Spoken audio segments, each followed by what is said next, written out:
अस्सलाम वालेकुम दोस्तों। सुल्तान नूरुद्दीन जंगी रहिमहुल्लाह का एक अदीमुल मिसाल वाक़या ये है कि एक रात वो मामूल के मुताबिक तहज्जुद की नमाज पढ़कर सोया तो आन हजरत सल्लल्लाहु अलैहि वसल्लम की ज़ियारत नसीब हुई।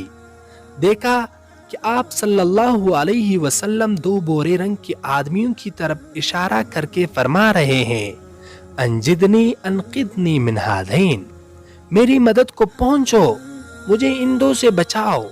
सुल्तान की घबरा कर आंख खुली, वजू किया और नमाज पढ़कर दोबारा सोया तो बेआईन ही वही ख्वाब फिर देखा। सुल्तान फिर जाग उठा, वजू करके नमाज पढ़ी और फिर सोया तो तीसरी बार भी वही ख्वाब देखा। अब तो नींद गायब हो चुकी थी। उसी वक्त अपने वजीर जमालुद्दीन को तलब करके सारा वाक़या सुनाया। ये वजीर बड़ा पाकबाज, दीनदार और वफादार था। उसने सुनते ही कहा, अब बैठना कैसा, आपको इसी लम्हे मदीना मुनव्वरा के लिए रवाना हो जाना चाहिए, मगर किसी पर यह वाक़या जाहिर न फरमाइए। सुल्तान ने उसी रात के बाकी हिस्से में सफर की तैयारी की और वजीर के साथ तेज रफ्तार ऊंटनियों पर रवाना हो गया। बहुत सा माल और 20 आदमी भी साथ ले लिए।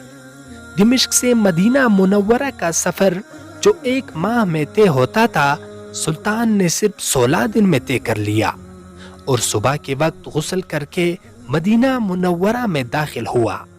सबसे पहले रियाजुल जन्ना में नमाज अदा की और आन हजरत सल्लल्लाहु अलैहि वसल्लम की खिदमत में हाजिर होकर सलाम अर्ज किया और बैठकर सोचने लगा कि अब क्या करना चाहिए। अहले मदीना मस्जिद शरीफ में जमा हो गए थे। वजीर ने इनको बताया कि सुल्तान नबी सल्लल्लाहु अलैहि वसल्लम की ज़ियारत के लिए हाजिर हुए हैं और तकसीम करने के लिए बहुत सा माल लाए हैं। आप यहाँ के सब लोगों के नाम लिख कर दे दे। अहले मदीना ने फहरिस्त तैयार करके पेश कर दी। सुल्तान ने सबको एक एक करके बुलाना शुरू किया। जो जो भी आता गया उसे बगौर देखते रहे और माल दे देकर वापस करते रहे।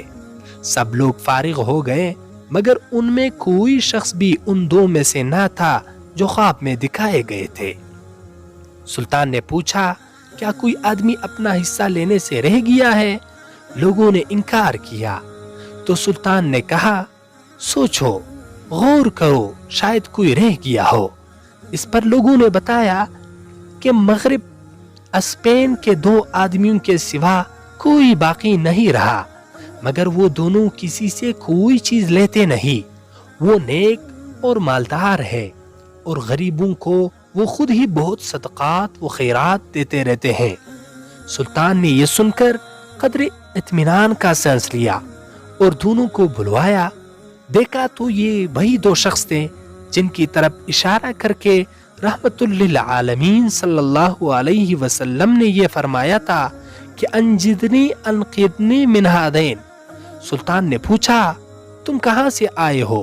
उन्होंने कहा, हम मगरबी मुल्क स्पेन से आए हैं, हज करने आए थे, फिर यहाँ इस साल रसूलुल्लाह सल्लल्लाहु अलैहि वसल्लम के पास रहने का इरादा कर लिया। सुल्तान ने कहा, मुझे सच बताओ।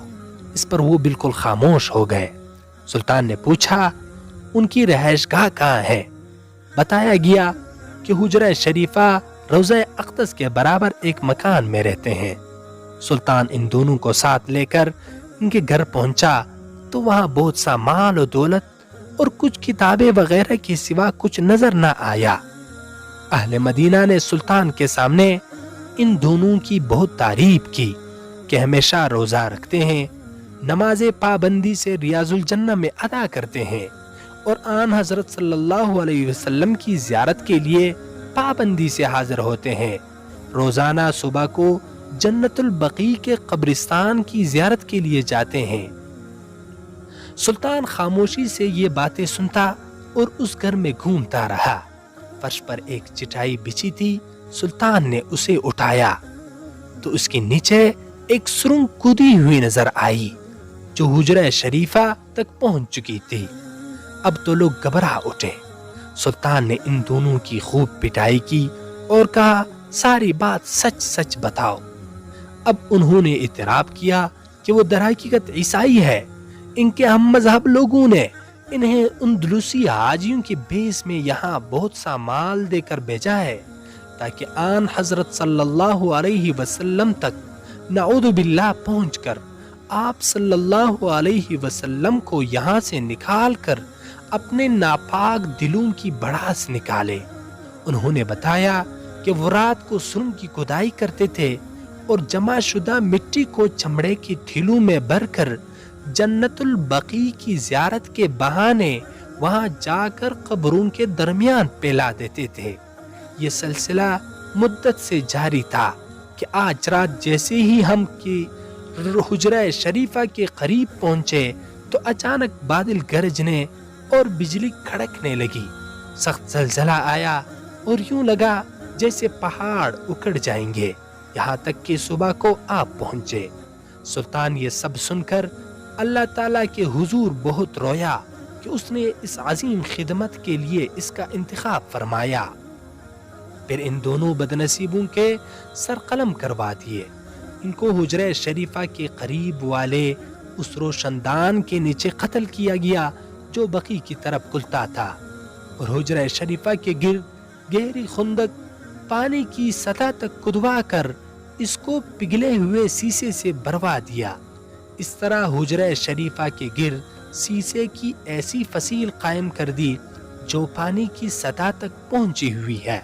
یہ خدمت انجام دے کر سلطان دمشق واپس آ گیا اور اب یہی جامعہ اموی کے برابر میں آرام کی نیند سو رہا ہے۔